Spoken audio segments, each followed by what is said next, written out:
Oh my goodness. We want to stop that.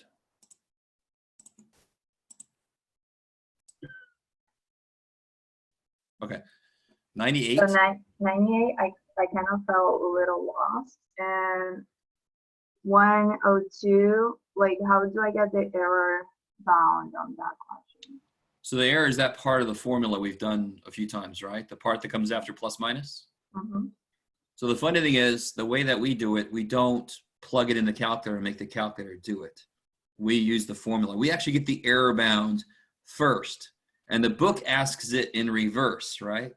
Yeah, but So, on that one, I think something is missing. What's the matter? Sorry? On the, wait, 98?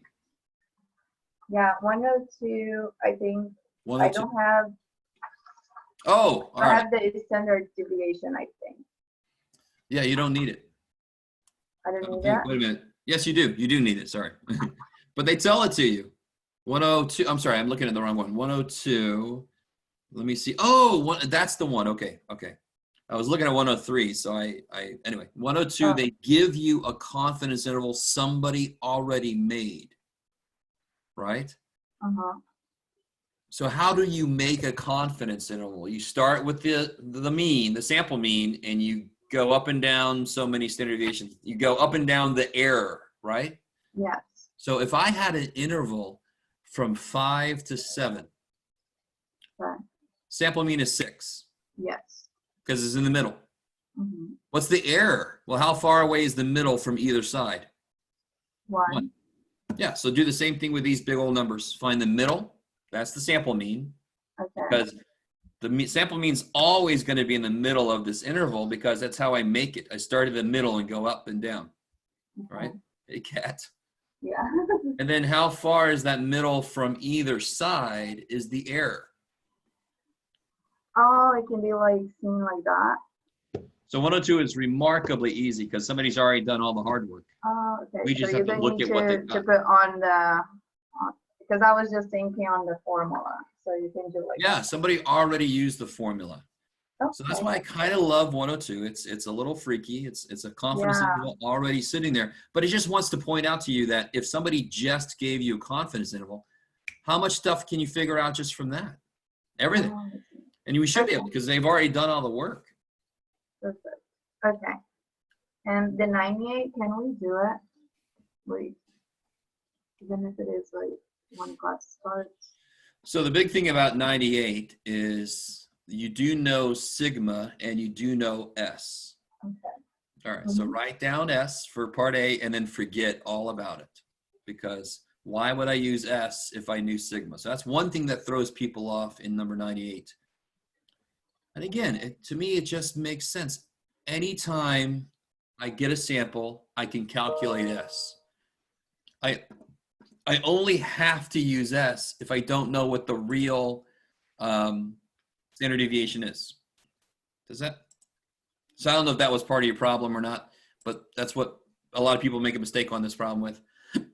I need some water. I got some hiccups going on.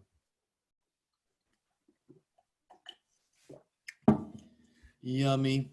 Now, part B, part C, they're all old news stuff, right? Part D, it actually tells you in the problem that it's normal.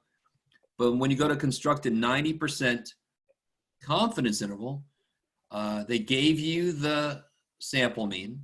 Okay.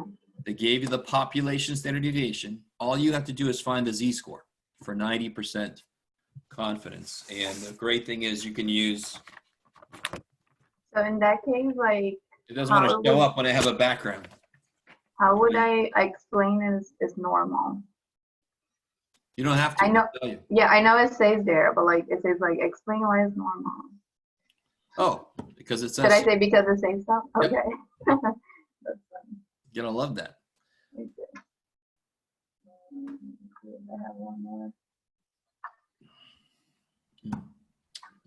The 130 and 131 on the 8.3.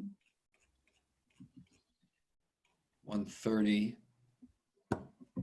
Oh yeah. Okay. This is a little bit weird because they've already done the work, and at one point in here, we do the work again, just to double check their work. That's a little bit weird. The estimated proportion, we can see it right there. Right? Yeah. They got 76%. The sample size, you can see that. The confidence level, you can see that. The alpha is neat, right? I mean, alpha is just if it's 95% confidence, then alpha is 0.05. Yeah. And then part D, now I know in the write-up on 130, they tell you they got a 3% error, right? They tell you. Yeah. Part D, we're just checking their work. Okay. Right? So you get the Z-score for 95% confidence. You've got the P-hat, so you've got the Q-hat, and you've got the N, so you can calculate the error. Yeah. And then you're just going to compare it to 3%. So that's part E, and see what they did. Okay. Even like I did, but I didn't got quite the same. But What'd they you get? thought I got like the error was 0.0264. Okay, But what do they you get said if like you the round that? margin is around 3, right? There you go. So that's the difference. Part E, compare it and tell the difference. They round it up. Just because unfortunately they know that to make sense to a broader audience, they need to round it to a whole number. And then F, I would have to create another study, like from the Yeah, reduced. so from what you got in part D, Mhm. create the confidence interval. Yeah. Okay. And how do I determine the estimated proportion again? Sorry, which one? The A part? The estimated proportion? Mm-hmm. That's they just tell you. They just tell you what it is. Oh, okay. I was like, should I find it or is it already there? The estimated proportion is just another name for p-hat. It's the percentage we get from the sample, because that's our best estimate for the real percentage. The So one that we the can estimated use proportion. the formula, or we have it? No, right? they just tell you. They just tell you in the first sentence. No, yeah, it's 0.76, right? Yes. Okay. That's what I get. Like, sometimes it's too easy, and I go like, I'm not doing this right, because like it must be missing something, or I gotta put a formula on that. It's a little evil when they put, especially when they put much in later in the homework, they put a really easy problem. And students are always trying to make it hard. They're like, it's number 117. It's got to be hard. Okay. Okay. Thank you. Anybody else have any questions? How much time we got? We got -1 minute. All right. I just realized class is officially started now. Let me see. I am recording. So let me just say this. I want to make sure about a couple things. I had put up on Canvas the the T-scores confidence interval practice sheet. Let me pull it up here. Let me see if I can do that real quick. And I had put a due date on that because I thought I might get a little bit further than I did last time. Where are you now? Oh, this is exciting. Where the scheisse are you? Oh, there you are. Okay. So I've changed the due date to Saturday. Let me share the screen here real quick. So the due date's now April 18th. Can you guys see that? Am I in the right place? Am I showing you my emails? Is that what's happening? Nothing exciting there. That's not what I said to show you, though. That's weird. Share that page. That page. Am I still sharing my emails? Are you guys seeing my emails? Is that what it is?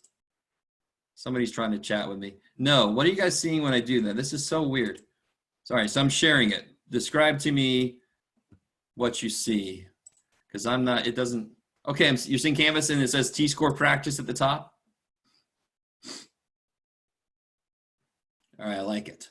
All right, it's just not showing up on my screen correctly, but I'll work with it. So right here, what's it say? Anybody?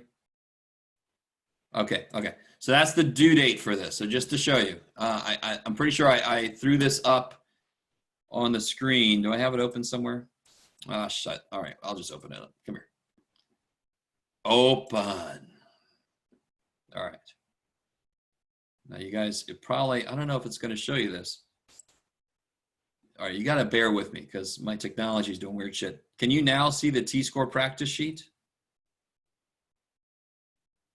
No. All right, all right. Let me stop sharing. I don't know what's going on with this. It's been working fine. Let me see. Hold on. All right, let me try. Let me try. Come on.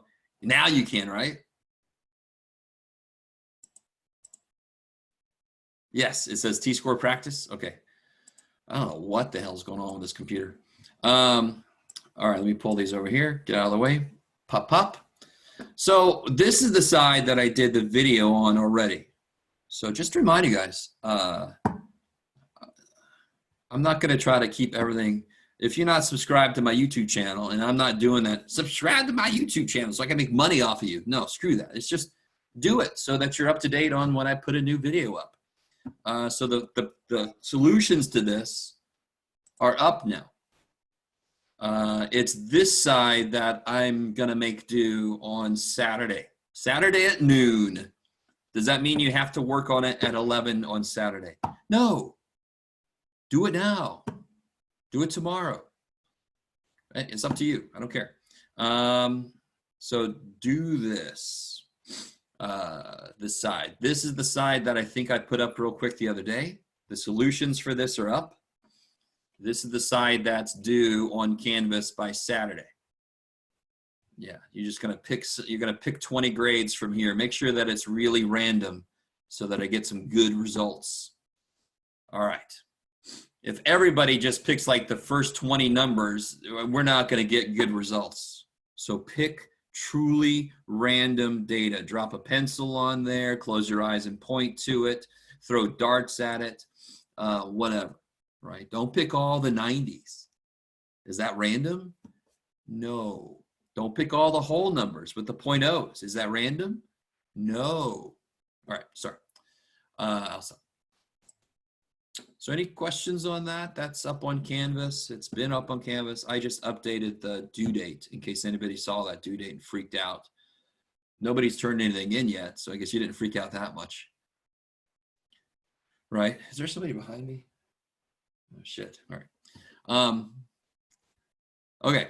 So what I want to do today is I want to do a full example of a T-score problem with you guys. And then I'll see if anybody has, well, actually, first thing I'll do is anybody have any specific questions? Anybody have specific questions from any homework? We were doing some earlier in my office hours. Anybody have questions? Raise your hand if you logged in and then went back to sleep. Where's my smart asses? Anybody gonna raise their hand? Okay. No questions? You guys are doing okay then? You know, so on the T-score, yes. Yes, on the T-score. Question D. Oh, on that sheet. Oh, that's the one that asks you if it's evidence. Oh, let me see what it says exactly. Yeah, is there evidence that the publisher made? Okay, do your best. This is not graded. This assignment, I know I made it due. I made it due because I want to take your results and do some nifty shit with it and then show you on Monday. You understand? It's not going to be graded. I'm sorry. I don't think, let me see if I can edit that. Does it say it's graded? It just says complete, incomplete. That's your grade. So it's not graded. Do as best you can, and we will discuss it on Monday. But I want to do some neat stuff with the results. That's why I desperately need you to make it truly random so that the results are as good as they can be. Thank you. Anything else, guys, from homework or just in general? Anytime there's, I think I've said this to you guys before, anytime you have a suggestion on how to improve the delivery of the course now that we're in this weird-ass way of doing things, any of that, I know I'm behind on grading stuff, and I'm not gonna give you some sad story. I'm doing as best I can. I think I got some more corrections graded and stuff like that, but okay. Oh, and I still have to, Sirikarn, thank you for reminding me. Oh, here's the second thing I wanted to make sure. When I said the next 2 Wednesdays, like next Wednesday is a quiz, you guys understand that's not today. That's next Wednesday. So on Monday, if I said this Wednesday we have a quiz, that would be today. Next Wednesday is next week. All right, so next Wednesday we have a quiz, and then the Wednesday after that we have a quiz. And those 2 quizzes would be what test 2 would have been. Right, test 2? Yes, I think. I can't keep track anymore. Whatever. Test 3? It's what the next test would have been. Okay. Let me see. I don't know why this is doing this. It's driving me crazy. I'm having all kinds of technical issues this morning, but we'll make it through. So no questions from anything. No homework questions. No. Let me turn off Toby the T-Rex. I was walking through a neighborhood and I found this. I'm going to move him somewhere. La Mesa Summit Park. He's going to be moved there. So anyway, if you have kids that love dinosaurs, that's basically all kids. So let's do this. Let me turn off my background. What is going? Give me just a minute, kids. You got an old man trying to figure out technology here. I don't know why this is doing this. It's driving me crazy. Oh, well, I just deal with it. There, I can do that. Good. Okay. Let me turn off that background. All right, so we need to, let's do an example T-score problem together. So let's say that we have a normal distribution, right? Can you guys see that? That's kind of small. Oh, well. Yes, okay. We have a normal distribution. I take a sample of 17 things, and I find these 2 facts.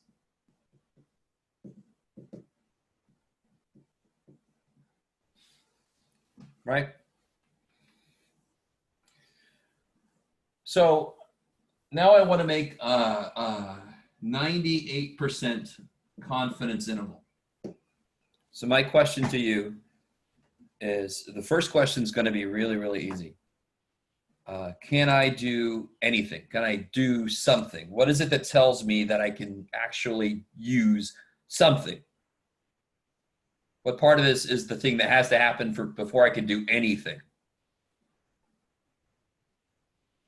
What has to be true so that I can use one of my charts to do stuff? What has to be true before I can use either chart? Yes, it's normal. N isn't big enough, but that doesn't matter because it's already normal. I don't need N to save my ass. I already have a normal distribution. I love it. Second thing. So that's the thing, you go through this progression. Is it normal? Right? So how do you tell? Does it say it's normal? Or is the sample size big enough if it doesn't say it's normal? Second thing you look is, which standard deviation do I know so I know which score to use? So can somebody tell me, am I going to use T-scores or Z-scores?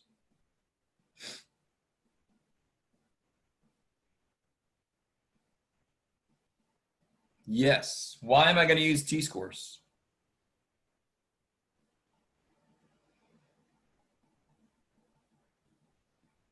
Because Isaiah said so. Sorry. I didn't get that memo. No, it's exactly the opposite of that, Isaiah. I only know the sample standard. I don't know the population standard deviation. I only know the sample standard deviation. That's what tells me to use T-scores. And just remember, the formula tells you when I know S, I must use T, right? The formula tells you. The power of the formula compels you. No, sorry. Okay, so as always, I am not using my space up here well at all, but oh well. Let me see. So can you guys take a minute, real quick? Can somebody tell me what alpha is? What is alpha? 0.02. All alpha is the area in the tail or tails. And confidence intervals always make two tails. So try to look up the t-score I'm going to use. Alpha is 0.02. It's two tails. And what's my degrees of freedom? What's my degrees of... Okay, Jeff, stop it. I can't help it. What are my degrees of freedom? Yes. N minus 1. So you got everything you need. 0.02 tells you which column to look at, and then degrees of freedom tell you where to stop. So don't write the answer yet. Don't chat it up. Take a second, take a look at it, and then I'll show you what I get. Let me see if this is going to work so I don't have to keep sharing my screen. Sharing my screen. All right, just stop. So I'm going to look at, do you see where it says two tails, 0.02? There it is. See, 0.02, two tails. So I'm going to look in that column, 0.02 and two tails, and I'm going to stop at 16. So I got 2.583. Let me make sure that's what I got. Yes. Is there anyone that needs more help with using the t-score chart? Does everybody know the t-score chart's up on Canvas and you can go get it? And if you're lucky enough to have a printer that works, you can print it out, or you can just not and then just put it up in your computer screen or your phone. Is everybody okay out there? No? Okay. I'm sorry. All right, so now we know. Of course, that took long enough for me to forget what the hell T was. 2583, is that right? What did we say? You can do it, Jeff. Yeah, there you go, buddy. 2583. So now I can put everything I need in. So now T is 2.583. That is, do you see how that T-score is bigger than basically any Z-score we've used? Right? Because T-scores, what do they do? What is their job? Their job is to make the interval bigger than it normally would be. So we cover our asses for not knowing the real standard deviation. I just love that idea of, got a big old ass, you better use a big old towel, right? So we got to make our towel a little bigger, cover our ass, because we don't know the real population standard deviation. That might be the most politically incorrect way to look at that, and I apparently don't give a shit. So X bar, that's our best guess. You can do it, Jeff. There you go. That's our best guess for what the mean is, the real mean. Let me write it a little bit bigger because that's a little crazy. So 41.8, give or take, 2.583 of these. Where'd S go? S is up here. 2.981 divided by the square root of 17. And again, a really big mistake people make is they put, can you guys see all that? They put 16 in there, but that was the degrees of freedom. It's not N.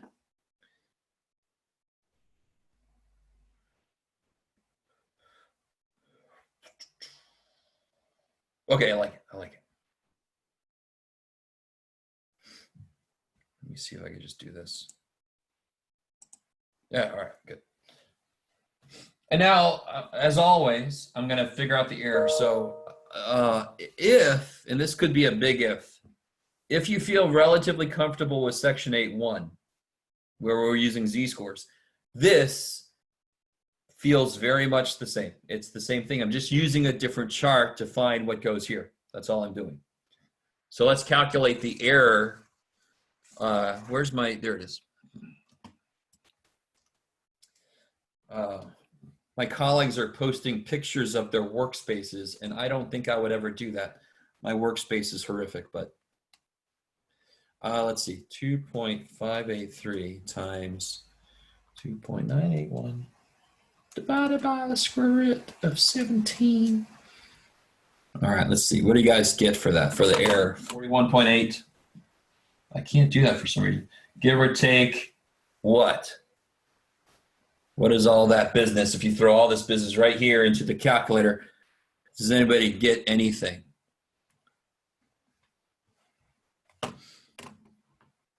Again, I'm always curious. Let me do this real quick. Let me show you what I got. Here's what I got.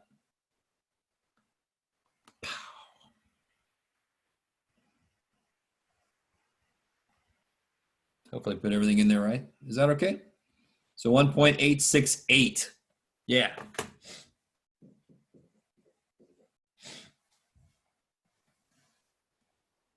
Let me do this just to make me feel a little better. Everybody who's with me right now, hearing me, just click the yes button.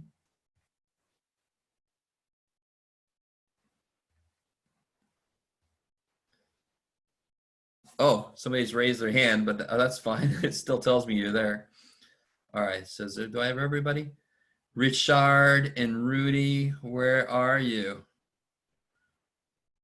Richard, Rudy. Richard and Rudy. Where? There's Rudy.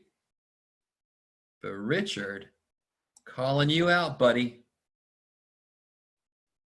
Who else am I missing? Monica, are you out there? Oh, there's Richard. Okay. And again, just remind you guys, if you click the participants button at the bottom of the screen, you should be able to see the yes and the no buttons. Monica? No? All right. Somebody could have stepped away from their screen, but oh well. All right. So the most of you are here. All right. That makes me feel a little better. Thank you for putting up with me. Okay. So now if I finish this out, let me give myself a little more room here.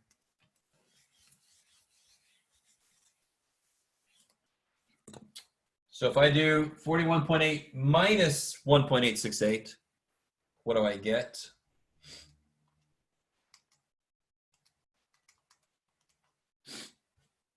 $41.8 minus this, I get 39.9, yeah. Up to 43.7. Remember, you can do more places if you want to. Well, let me show that to you. You can do more decimal places, but it has to be at least the same number of places as this is. And then to write the conclusion, we are 8% confident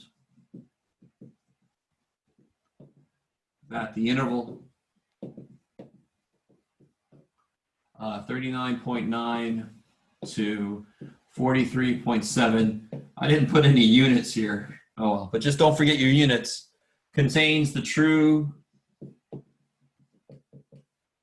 mean units, blah, whatever, you know, true mean length of fishtails in Lake Watchahubee or whatever the data is, right?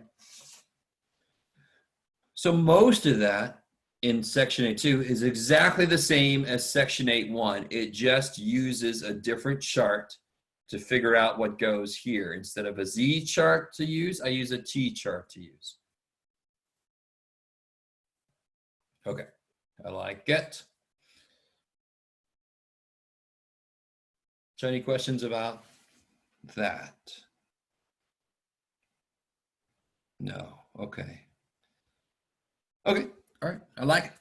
Oh, let's see, 1.868. Yes, that is the error, exactly. So the book, again, just to remind you guys, sometimes the book will ask you what the error is after you calculated the confidence interval. And of course, to get the confidence interval, you have to calculate what the error is. The book's authors default to people using calculators to do all the work, which is bullshit. So, I mean, sometimes the questions are going to be a little out of order. So, yeah, we know the error bound before we get the interval. So the book sometimes asks you after you did the interval, what's the error bound? You go, oh, yeah, I got this. 8.1, 8.3 are when we have population. Yeah. The thing about, so here's the neat thing. So Isaiah has a really good point. Let me do this. Is there anybody still need this up here? I'm going to erase this. No, okay.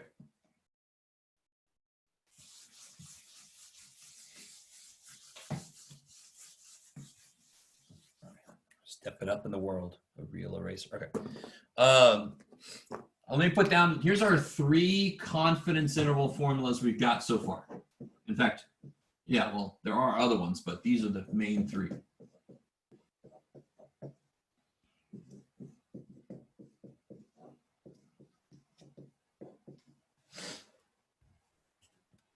Right?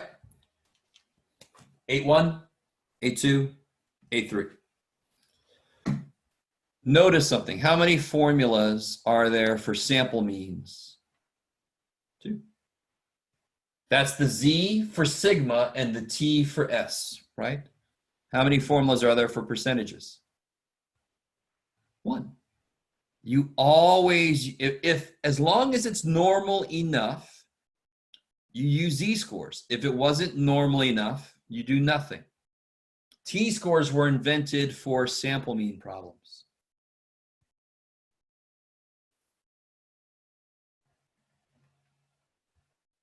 Okay.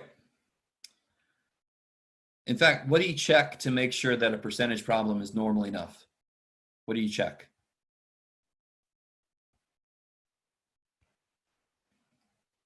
No. For means, I would check n greater than 30 if it doesn't say it doesn't just say it's normal. Who remembers what I check for NPQ problems? Anybody? Nobody. All right, let me just write it down. So for these, n greater than 30, or it has to say it's normal. I guess I got a glare there. And for this one, NP and NQ, let me put some hats on there. Right, remember that? That thing?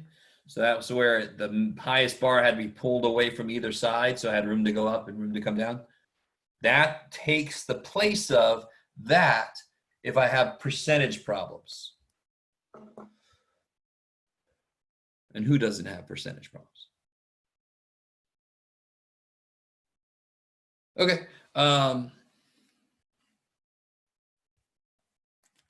let's do one more thing before I get into new stuff. Oh, yeah.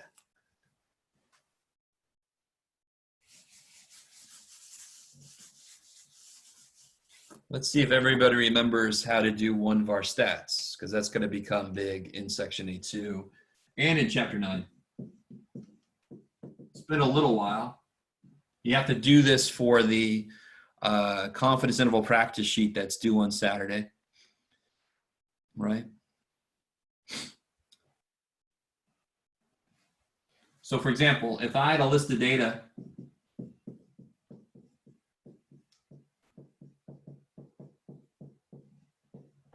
right? Can you guys take a minute, plot that in a list, and then figure out the mean and standard deviation of that sample?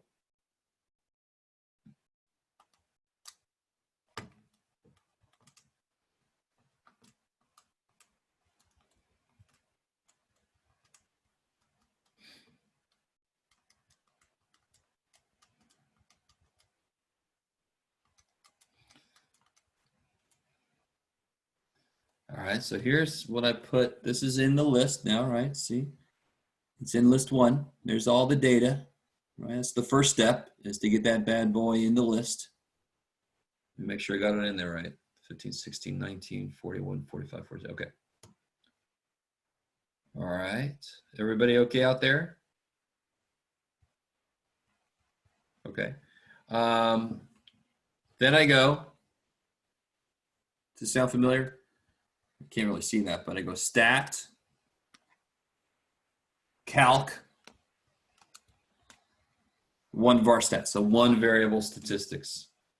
And that's where you get this. If you have a newer calculator, older calculator just says one var stats, hit enter. This one I go, list 1, good. There's no freaky list. Calculate. And that's what you should get.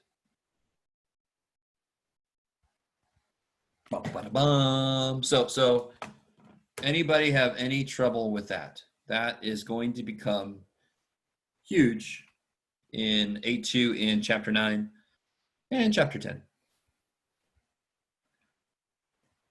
And Chapter 12. 12, 11. Okay. So I get that the mean is 27.57 roughly. You can do it, Jeff. I got this. Of course, I'm going to use S because I said it was a sample. Now the calculator gives both sigma and S. Not because it's magic and all-knowing, but because it's stupid. It is stupid. You're a piece of clay. So it doesn't know if I put a sample or a population in. So I have to know. I'm the human. I'm the one with the brains. And I was like, I put a sample in the dummy. I'm going to use S. I can't use sigma. So it's 15.619. Right? And then if I said this came from a normal distribution, create a 95% confidence interval, we can do just like we did a minute ago. Right? We could look up the t-score. We got the degrees of freedom, right? There's what, 3, 6, 7. So degrees of freedom would be 6. You guys all okay? Anybody? We could do this real quick. So if I want a 90, what did I say? 95% confidence interval, right? What's alpha then?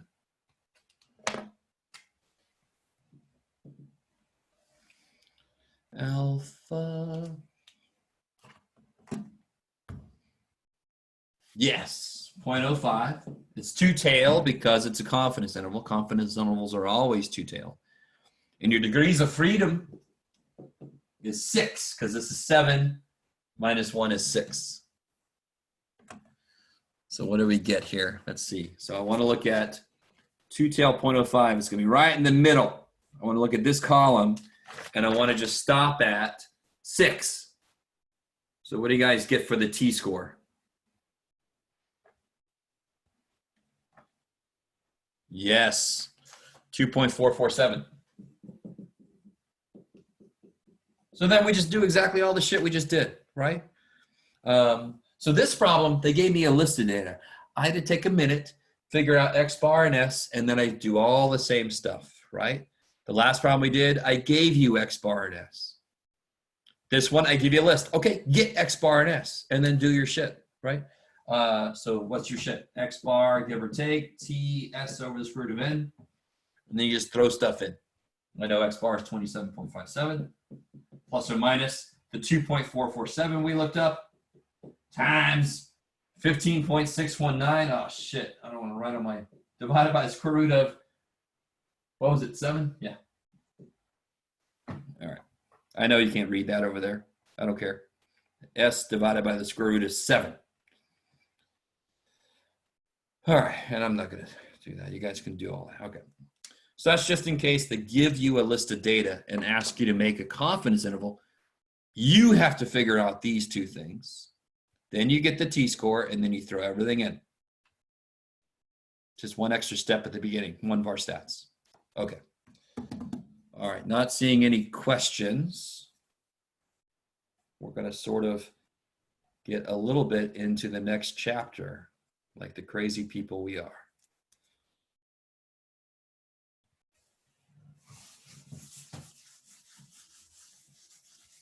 All right, so.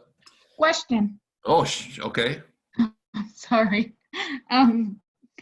When you put it on the calculator, right? It gives you out the t-score. You don't go by that one. Do you? Wait a minute. What are we talking about? That one you just did. Yes. It doesn't give you a t-score. What do you mean? Oh. Well, I guess I went somewhere else. Did you try to do the built-in t-score? I think, yeah. I chose number 2. Yeah. So what number am I supposed to choose? One of our stats. So stat, calc, one of our stats. Uh-huh. You went to tests, I think. There. Now watch. If you go to tests, look at all that shit. See the Z interval and the T interval? Yeah. Yeah. It's expensive calculator. Okay. It could pass this course easy. This calculator could pass the course. If it had somebody pushing the buttons, right? It can't do that. If it's just sitting there, it's not going to pass the course. Okay. So if you want to look into how the T interval thing works, you could always check your work. It's always going to be a little different from what we would get because the charts we're using are rounded, right? And very often are approximations. So be careful. Okay, thanks. You're welcome. Let me think. Anything else, guys? All right, so this next thing is going to dominate our lives for the next 3 or 4 classes. That wasn't the greatest setup, Jeff. Oh, well. But this is actually huge. This is the most important thing that we do with statistics. So I should have asked this question on the first day, but what's the primary thing you know about how we use statistics? In what situation would we use it? Like, anybody? And that's such a wide open question. So let me just answer it for you, okay? We would use it to test claims. I mean, that's what we hear mostly, isn't it? Isn't that what we hear most of the time? 3 out of 4 dentists say to use this toothpaste, you know, and the 3 of them are crazy, and the 4th one's like, what is wrong? So if for example, if let's say I create a new drug, a new kind of like headache pain reliever for statistics students specifically, right? And I claim that it will alleviate headache pain faster than the current market leader, right? Let's say that the current market leader alleviates headache pain in 18 minutes. You guys with me? So currently, the best medication available alleviates headache pain in an average of 18 minutes. Okay. How would if I create a new drug, I want a new drug, in my basement, right next to my brewing machines for micro brews and stuff, you know, just on the side. How do I show that my drug is better? What would I do? What's the first step? I create the drug. Here it is in my hands, right? I got the drug. Maybe I put it in a bottle. Here it is in the bottle. How do I, yes, that's right, Joanna. Be a little more specific. How do you test it? What do you do? You get random people and you Yeah, I like it. Okay, so you get a sample. And then we're going to really simplify this, right? A real drug study would have 3 groups. It would have one group that gets this drug, one group that gets your drug, and one group that gets a placebo, a sugar pill, right? So we're going to ignore all. We're going to get one sample. And what we're going to do is we're going to give them my new drug. You guys with me? And what are we looking for? If you're on board with me, you guys invested in me. I don't know why. I'm crazy. Well, you did. You invested in me. So you want to see, what do you want to see in my sample? What's our claim? What are we going to claim is true? that your drug is more effective? Yes. That our means, let me make sure this is the old drug, right? I'm going to claim that our mean, what's it mean to be more effective in this case? That's the time it takes for the old drug to get rid of my headache. For my drug to be better, our mean has to be how related to 18? Shorter time. Yes, it's got to be less than 18. All right, let me stop for a minute. I mean, what I'm trying to do is, nothing I've said so far is new to any of you. Really, it shouldn't be. You kind of already know this. But I'm trying to sneak in some terminology that we have to use for these kind of issues. For example, claim. Well, now you already know the word claim. That's it, but it's kind of a big one. So can somebody tell me, is everybody cool with that so far? I mean, I've made this drug. I'm like, this drug is better. I know it's better. So my claim is going to be that the mean time it takes to lose your headache, if you use my drug, is less than what it takes for the other guys. And then I could put it up on a commercial and say, clinically proven to effectively remove headaches in less time. You know, that's how they say that clinically proven shit, by doing this. So somebody tell me, what is the opposite of that statement I just wrote up here? This might be difficult for you to type or something. I don't know. What is the opposite of that?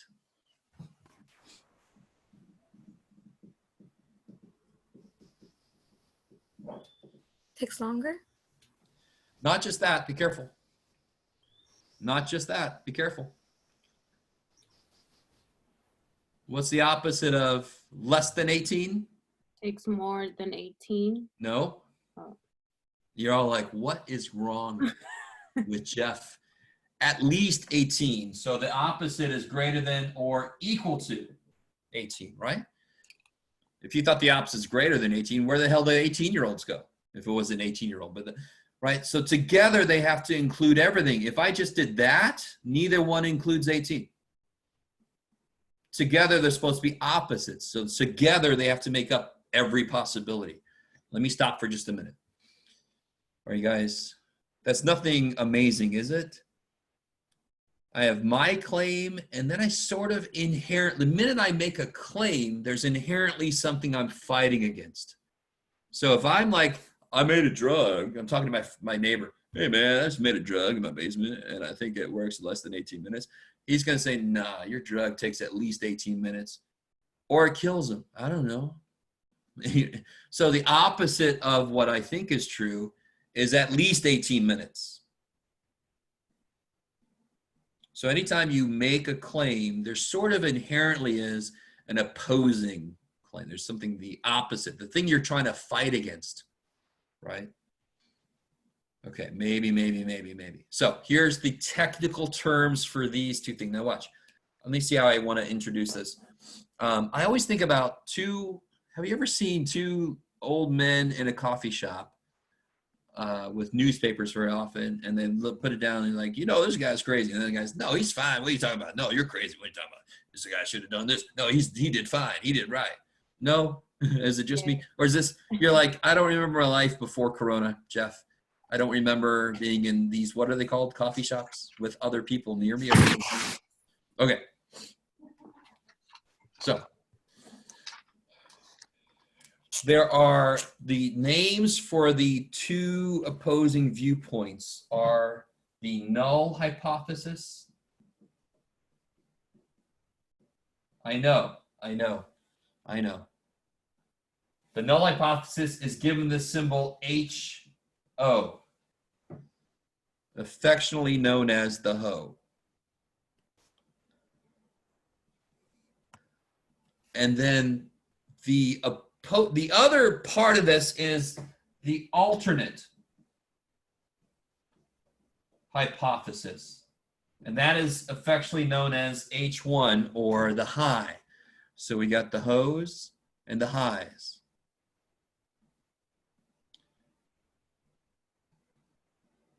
The null hypothesis, just to be less offensive for a second, the null hypothesis will always be the statement that has an equal sign. In fact, let me take a minute. Let me talk to you about this.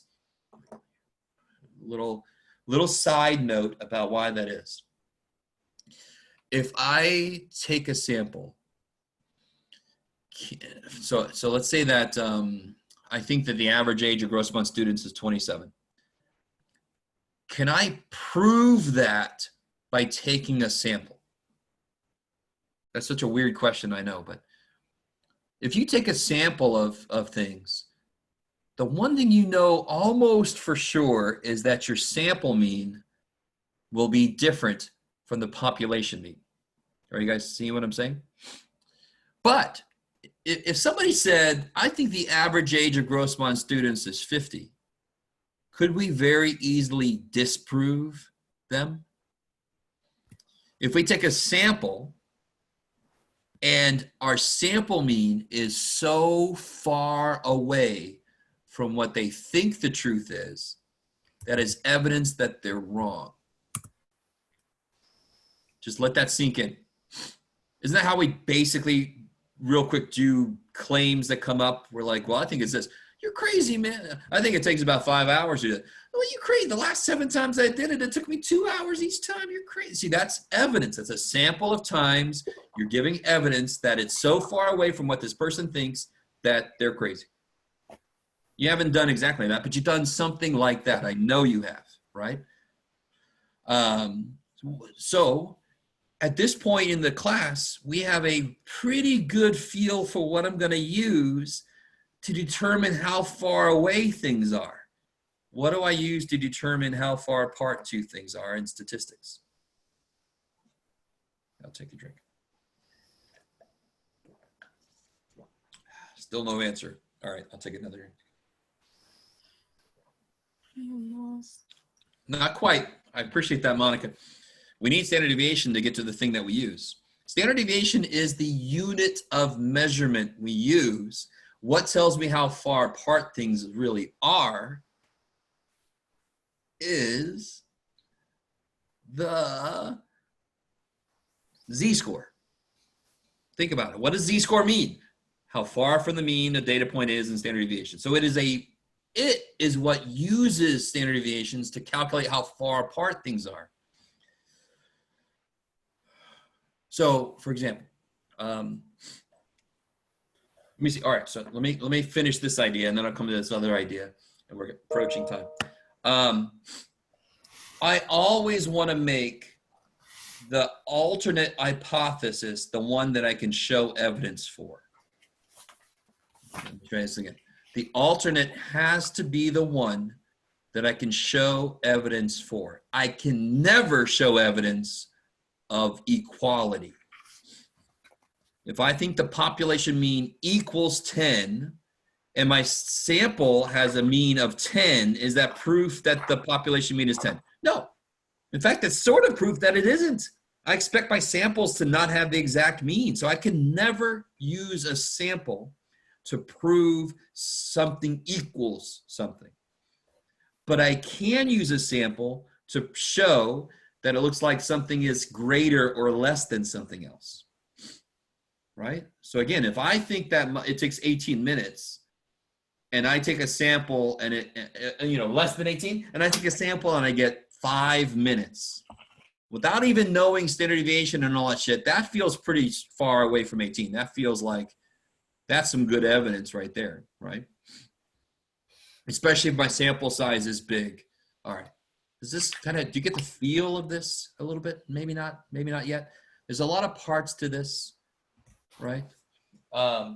So basically what that boils down to is you write your claim down and then you have your opposing claim. Which one of these has an equal sign? This one. So you're going to write that next to here. And you're going to write the other one next to here.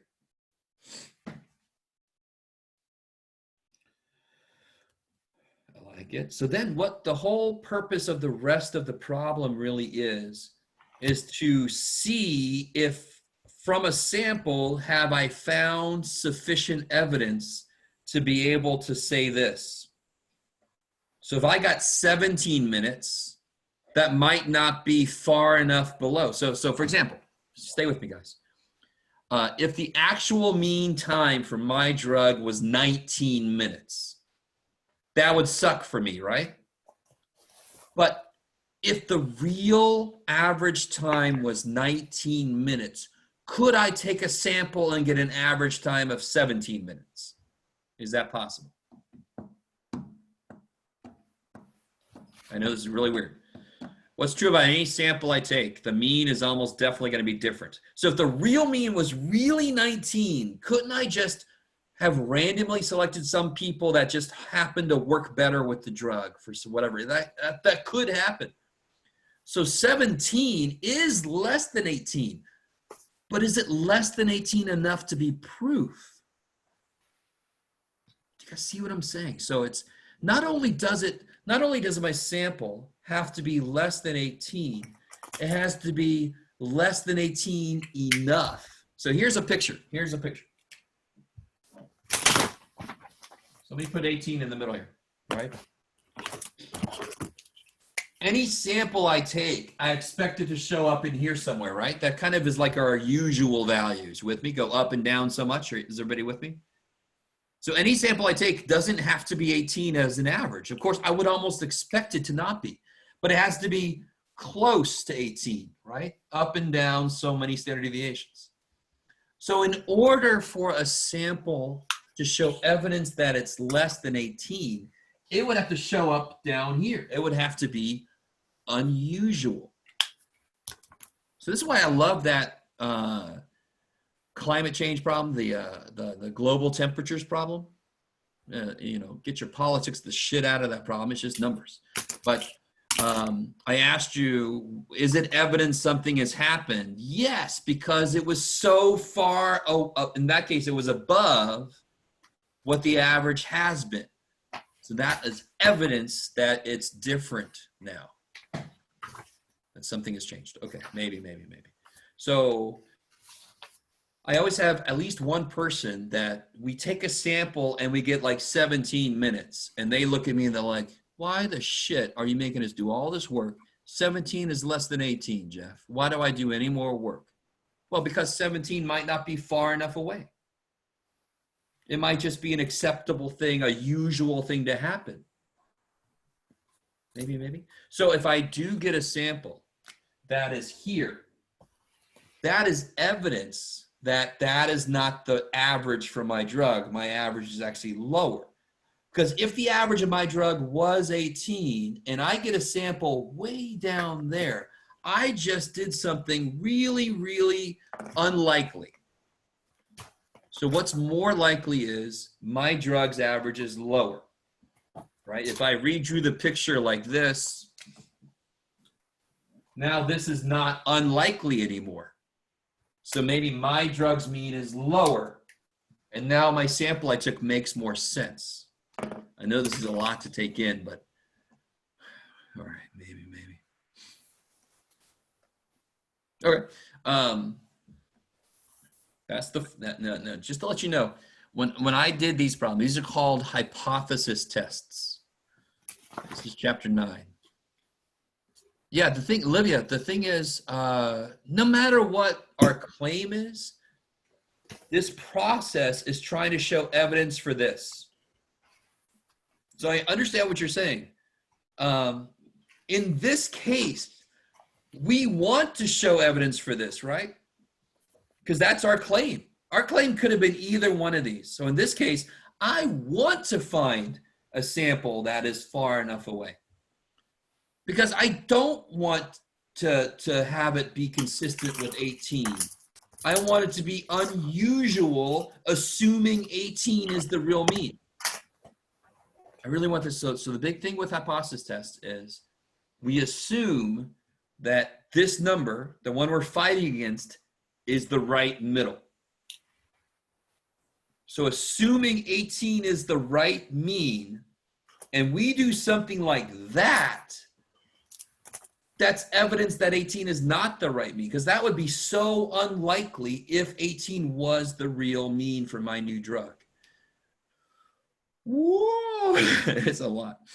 But it's neat. It's basically the idea is you have a claim, you take a sample. Is your sample information far enough away from the claim number to show evidence that it's different somehow? If that one would have been our claim, right? If we would have said it takes at least 18 minutes, then the test doesn't change. It tries to show evidence, but we're kind of hoping we don't find evidence then, aren't we? So whatever we want to have happen, the process doesn't give a shit. It's just always trying to find evidence for that. Why? Because that's the only one it can find evidence for. It cannot find evidence for equals.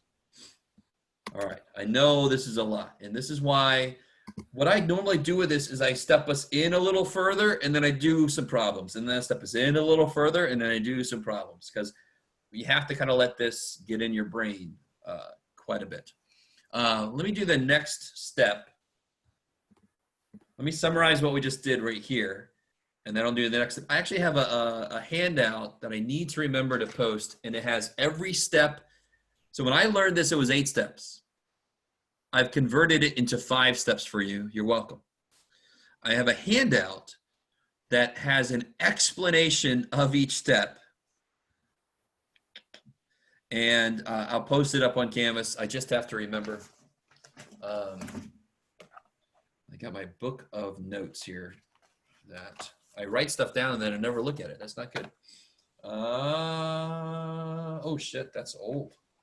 Where's my, oh, here we go. All right. Talk amongst yourselves. Leave me alone. So I got to post the hypothesis test explanations. Okay.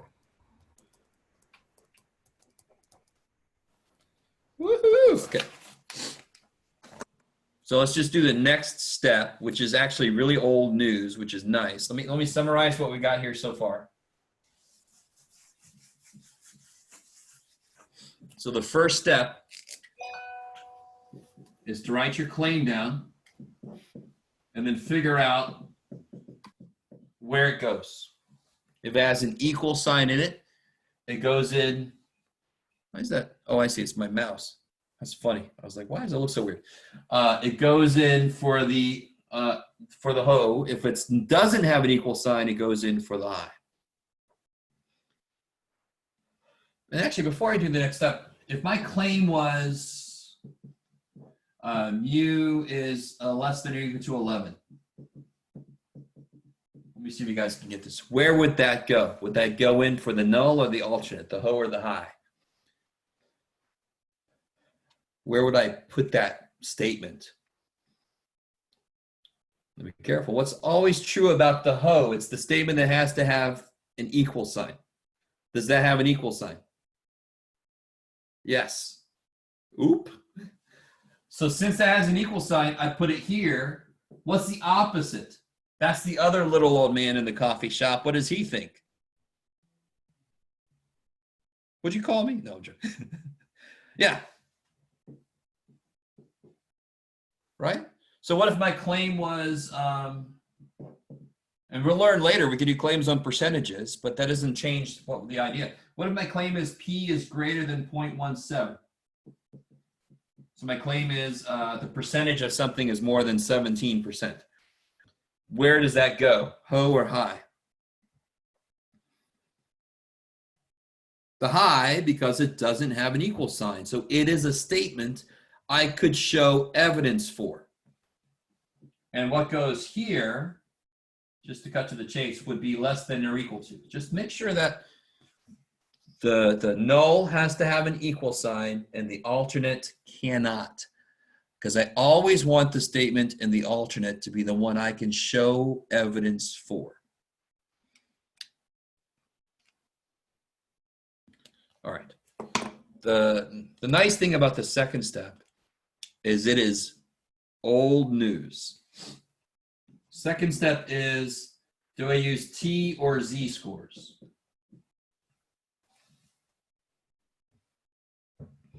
Right, so I always like to say the first step is, what the hell are we talking about?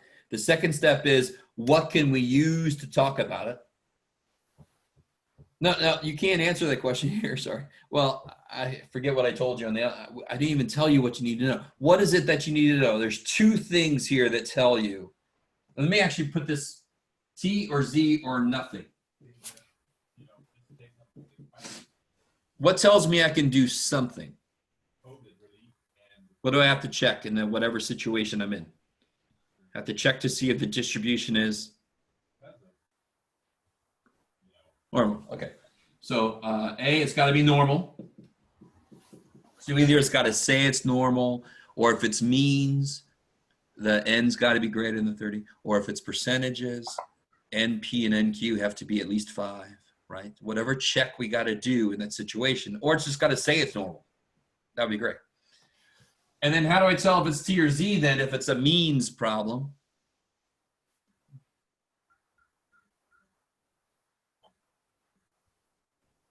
When do I have to use T-scores if I only know? Oh, Yes, if you only know the sample. So which standard deviation do I know? If it's sigma, I can use Z-scores. If it's S, I can have to use T-scores. That's the second step. Second step is old shit. We always have to know, why can we use charts and stuff? Well, I got to know, is it normal? And if it's P's, I check NP and NQ, and then I'm good. I use a Z-score. If it's means, I have to know which standard deviation I know. So I can see if I use Z or T. Whew. All right, I think that's not a bad place to stop, to be honest, because the next step, well, next step's not difficult. It's just going to take a little while to get through it.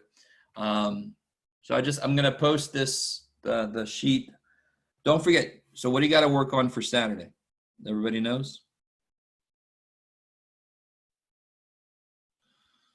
What do you got to work on for Saturday? The T, yes. So there's the T-score practice. The first side, the solutions are on YouTube, so on the internet. The second side with a huge list of data, that's the side you need to work on and turn in by Saturday. It is just it's not a graded thing, but if you don't turn it in, I'm gonna count it against your homework or something. Shit, just do the damn thing, right? And do it seriously. Pick a good random sample. Don't just pick all the numbers you like, or don't just pick all the numbers in the first row. Come on, people. Smile on your brother. All right. Is that all right? I think I got a little too much coffee this morning. I don't know what's going on. All right, guys. So if you anybody have any questions, you need to hang out for a little bit, or if you're good, you can just head out and go do that sheet right now, so you can cross it off your things, your list of things to do. Or we could just sit here and stare at the screen. This is the Zoom stare. Anybody have any questions? What are you uploading today? What do you mean? I meant the page you said you were uploading. What's the name of it? Oh yeah, it's an exam. It's a sheet explaining the steps of hypothesis tests. Okay. So we've gone over the first two steps. So once I get it up there, you can kind of do a preview. Okay. Anything else, guys? Maybe all these other people are not really here. Let me see. All right, I'm not seeing any questions, so I'm going to shut down. I'll see you guys later. You're welcome.